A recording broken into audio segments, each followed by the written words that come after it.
Assalamualaikum warahmatullahi wabarakatuh. Sahabat Dentalia, kita jumpa lagi ya. Kali ini saya ingin bahas tentang masalah gigi pada anak-anak. Ini rupanya masih menjadi masalah yang cukup banyak ya pada anak-anak. Nah, kenapa sih harus dirawat? Karena gigi anak itu adalah penerus untuk tumbuhnya gigi permanen. Jadi jangan ada anggapan bahwa nggak apa-apa dok, nggak usah dirawat. Ini kan masih gigi anak, nanti kan masih diganti gigi yang baru, gigi yang permanen. Nah, itu masih banyak yang punya mindset seperti itu. Jadi itu suatu mindset yang keliru ya. Kenapa seperti itu? Karena jika ada sesuatu masalah pada gigi anak, itu nantinya anak akan banyak mengalami masalah sakit, terus kemudian mengganggu makan, yang akhirnya mengganggu asupan nutrisinya, otomatis nanti mengganggu pertumbuhan, baik pertumbuhan secara fisik maupun secara psikis atau mentalnya, itu juga sangat berpengaruh ya. Jadi gigi anak itu sangat penting untuk dirawat. Nah, sekarang ini saya ingin menyampaikan beberapa kasus yang sering terjadi di kalangan anak-anak. Yang nomor satu itu gigi berlubang ya. Gigi berlubang ini seringkali menyebabkan rasa sakit yang tidak ke anak-anak, apalagi sampai mengganggu makan, mengganggu tidur, otomatis orang tuanya nanti juga terganggu ya tidurnya. Nah, di sini juga akan mengganggu pertumbuhan tumbuh kembang si anak ya, apalagi kalau ada masa-masa golden periodnya itu apalagi di bawah 2 tahun ya, 2 sampai 5 tahun tuh biasanya sangat banyak. Nah, seperti itu. Penyebabnya gigi berlubang itu sebenarnya hanya satu intinya, yaitu ada sisa makanan di dalam rongga mulut, nempel di gigi. Karena kenapa saya bilang satu? Karena faktor yang lain itu tidak bisa kita kendalikan, masalah waktu, masalah enzim, masalah keasaman mulut seperti itu ya. Jadi yang bisa dikendalikan itu hanya satu, sisa makanan di dalam rongga mulut. Jadi solusinya pun hanya satu, membebaskan gigi dan mulut itu dari sisa makanan, baik yang berupa cairan seperti susu, minuman-minuman manis, minuman yang mengandung karbohidrat seperti itu, maupun makanan yang padat. Jadi anak kecil pun yang belum makan nasi, belum makan makanan padat, yang masih menetek, masih minum susu saja, punya resiko untuk terjadinya gigi berlubang. Karena di situ tetap ada karbohidratnya. Jadi penyebabnya itu sisa makanan yang mengandung karbohidrat ya. Jadi itu gejalanya biasanya diawali gigi itu kalau yang normal kan putih mulus gitu ya.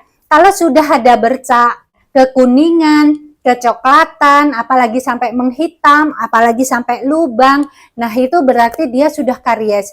Jadi sahabat Dentalia harus sering mengecek anak-anak, giginya anak-anaknya ya.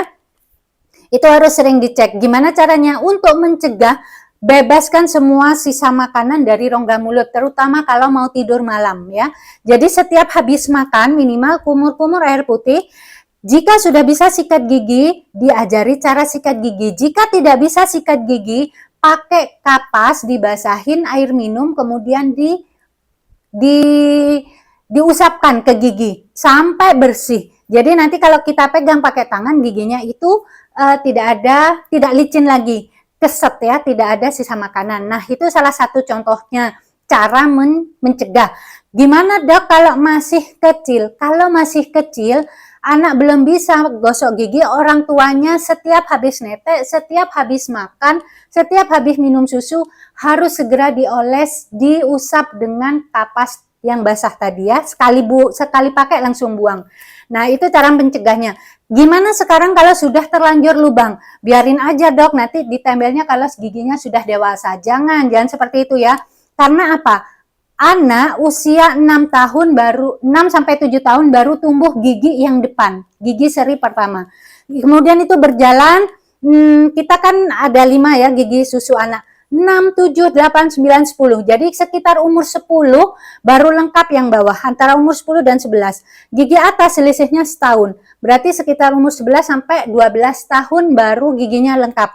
Sekarang bayangkan jika sakitnya masih balita, misalnya gigi geraham ya. Gigi geraham kan nanti umur 10, 11 atau 12 tahun tumbuh.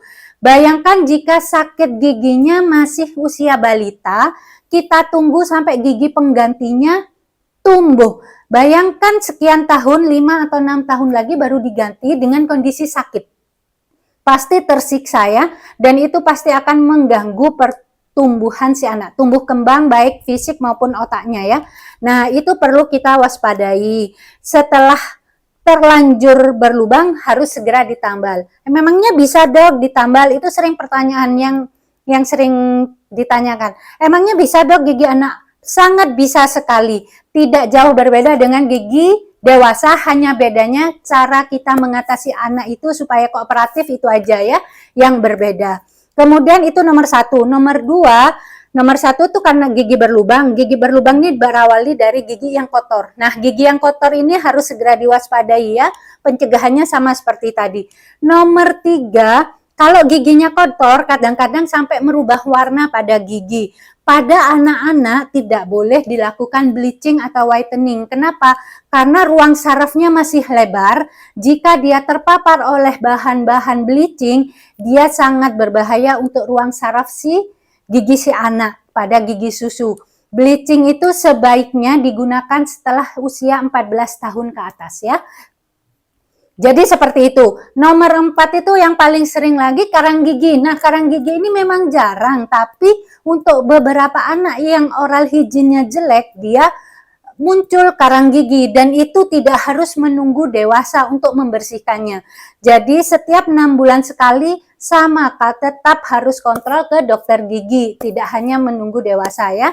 Kemudian yang sering juga pada kelainan giginya itu selain karang gigi, pada kasus-kasus gigi yang berlubangnya sudah parah, itu sering menyebabkan gigi anak bengkak. Gigi anak bengkak itu bengkaknya kadang-kadang cuman di gusinya saja. Tetapi ada kalanya yang sampai bengkaknya sampai ke pipi, ekstraoral ya. Jadi kalau di gusi itu istilahnya bengkaknya intraoral di dalam rongga mulut. Tapi kalau yang sampai parah sampai keluar ke pipi itu juga sangat mengganggu ya, sangat mengganggu pada anak-anak, dan itu sakitnya luar biasa. Bayangkan saja kalau kita sakit gigi rasanya seperti itu, apalagi anak-anak, karena ambang sakit anak biasanya lebih rendah daripada orang dewasa. Itu harus segera diatasi, jangan menunggu nanti sembuh sendiri dok, jangan seperti itu ya. Jadi harus segera dibawa ke dokter gigi untuk mendapatkan pengobatan, dan pengobatannya pun harus minum obat rasional ya, sesuai dengan kebutuhan si anak. Itu yang paling sering didapati pada anak-anak. Dan yang sering juga gigi berlubang itu tidak hanya pada 1 atau 2 gigi geraham saja. Biasanya kita mengenal gigi berlubang pada orang dewasa itu yang lubangnya di tengah gigi, pada gigi geraham. Pada anak-anak yang sering itu juga rampan karies. Rampan karies itu kariesnya itu hampir seluruh permukaan gigi, terutama gigi depan. Jadi gigi depan yang berwarna hitam-hitam, yang sudah tidak ada mahkotanya, itu sebenarnya suatu kelainan pada gigi. Jadi jangan dianggap wajar, jangan dianggap normal. Karena itu sudah menjadi suatu penyakit yang akan menyebabkan atau menimbulkan masalah lain.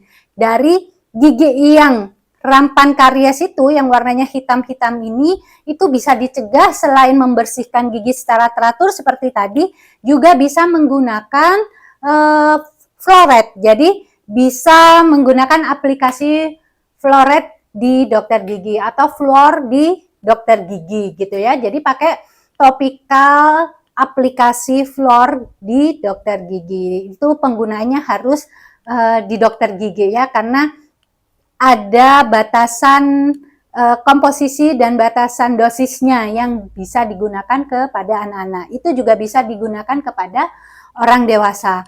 Jadi itu beberapa contoh kasus yang sering. Sebenarnya banyak kasus yang lain, belum lagi ada kasus maloklusi berantakan pada gigi anak. Itu juga sering juga terjadi dan itu tetap harus diatasi. Jadi gigi yang maju mundur, tidak rata, itu juga akan menjadi bibit terjadinya maloklusi pada orang dewasa. Jadi bisa diatasi, tidak harus menunggu dewasa untuk mengatasi kelainan di rongga mulut. Dan yang paling sering juga itu adalah sariawan. Sariawan pada anak-anak itu sering sekali, dan sariawan ini tidak jauh berbeda penyebabnya dengan orang dewasa.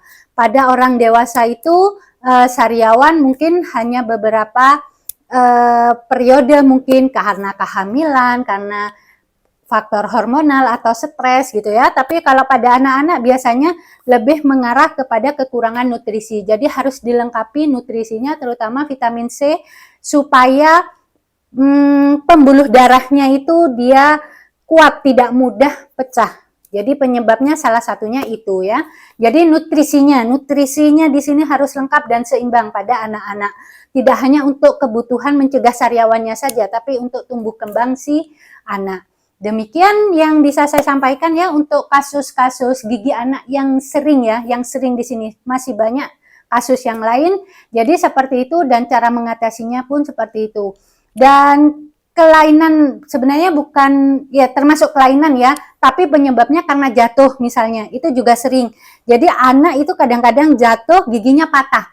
Nah, giginya yang patah pada anak-anak jangan dibiarkan, karena sama prosesnya. Kalau giginya patah, kalau pada enamelnya mungkin, kalau yang pecah enamelnya mungkin anak jadi sensitif. Tapi kalau sampai ke dentin, dia akan sakit, bukan cuma sensitif aja ya, sakit bahkan menyebabkan giginya mati.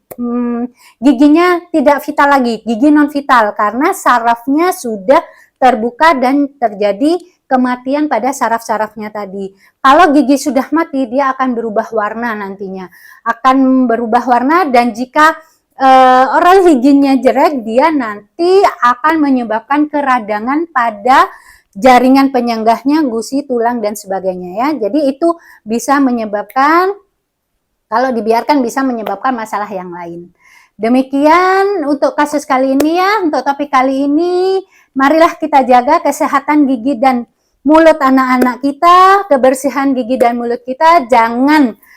Jangan menyalahkan anak saya itu nggak pernah rajin gosok gigi dok, anak saya males. Jangan menyalahkan anak, karena anak kebiasaannya itu dibentuk oleh orang tua. Jadi tetap orang tua yang harus membersihkan, yang harus mengarahkan sampai anak nanti usianya cukup untuk bertanggung jawab. Jadi kalau masih anak-anak balita, masih TK gitu ya, itu tetap orang tua yang harus membersihkan. Sikat giginya tetap orang tua.